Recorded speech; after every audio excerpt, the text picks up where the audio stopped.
हर जीवन के कई चरण होते हैं और कोई भी जीवन शुरू से अंत तक एक समान सीधी रेखा में नहीं बहता, जैसे कोई निर्मल नदी या कृत्रिम रूप से निर्मित सीधी नहर। कोई भी दो जीवन बिल्कुल एक जैसे नहीं बहते और यहाँ तक कि सबसे स्वाभाविक दिखने वाले चरण भी कभी कभी एक दूसरे का खंडन करते हैं।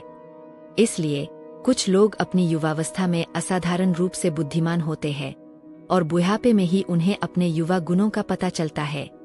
हर जीवन में ऐसी गलतियां होती है जिनसे बचा जा सकता है, लेकिन इसका एक और पहलू भी है।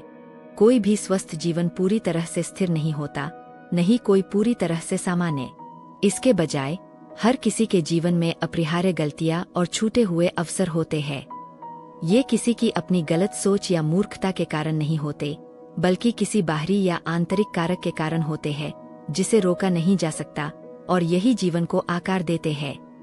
इससे पता चलता है कि जीवन का विकास एक सीधा, एक समान पथ नहीं है, बल्कि अप्रत्याशित तत्वों और रचनात्मक चुनौतियों से भरा एक पथ है।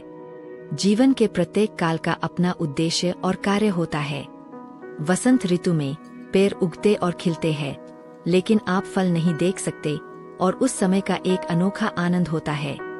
आधुनिक बौने पेड़ों की खेती जानबूझकर पौधों की प्राकृतिक वृद्धि में बाधा डालकर शीघ्र फल देने के लिए की जाती है, लेकिन इन पेड़ों पर लगने वाले फल न तो उच्च गुणवत्ता वाले होते हैं और न ही प्राकृतिक पेड़ों पर लगने वाले पके फलों जितने स्वास्थ्यवर्धक। जिस व्यक्ति ने जीवन की अनेक परिस्थितियों का अनुभव किया है और उनसे सीखा है, उसके पास जीवन की गहरी समझ और अपनी उपलब्धियों पर आधारित एक मजबूत, दृढ़ व्यक्तित्व दोनों होते हैं।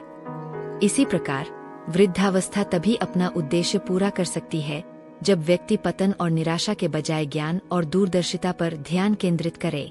जो कोई भी जीवन के ऐसे किसी भी चरण को छोड़ देता है, उसे जल्दी से पार कर जाता है, उसके अनूठे लाभों का कोई उपयोग किए बिना वह बाद में उसे पुनः प्राप्त नहीं कर पाएगा, बल्कि उसके स्वरूप में हमेशा एक स्पष्ट कमी बनी रहेगी।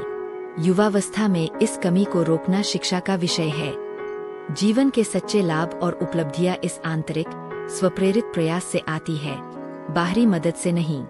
यह आंतरिक ज्ञान निश्चित रूप से उन लोगों के लिए नहीं है जिनके लिए जीवन का अर्थ खाने, पीने और मरने के अलावा और कुछ नहीं है।